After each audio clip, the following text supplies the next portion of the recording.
যার হাত ধরলে জীবনে শান্তি মেলে। জীবনে অনেক মানুষ আসে, অনেকেই পাশে থাকে, আবার অনেকেই হারিয়ে যায় সময়ের স্রোতে। কিন্তু কিছু মানুষ এমন হয় যাদের উপস্থিতি শুধু জীবনের অংশ না, তারা হয়ে ওঠে শান্তির ঠিকানা, আত্মার সঙ্গী।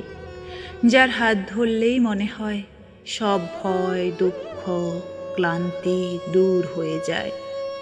যার একটা হাসি হাজারো কষ্ট ভুলিয়ে দিতে পারে। যার একটুখানি সাহস যেন জীবনকে নতুন করে বাঁচতে শেখায়।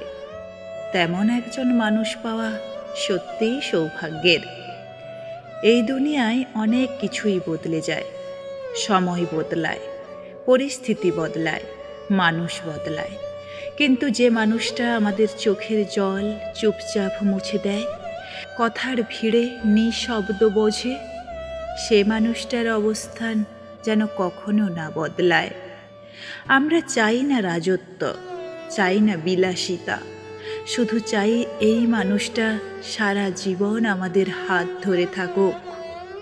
ভাগ্যের যত খেলা হোক না কেন, যতই ঝড়ই আসুক, এই একটি হাত যেন কখনো না ছাড়া হয়। জীবনের সব চাওয়া পাওয়ার মধ্যে সবচেয়ে সেরা চাওয়া সে মানুষটা সারা জীবন পাশে থাকুক। আসুন ভালোবাসাকে মূল্য দিই। যে মানুষটা শান্তি দেয় তাকে কখনো অবহেলা না করি, কারণ এমন মানুষ বারবার আসে না।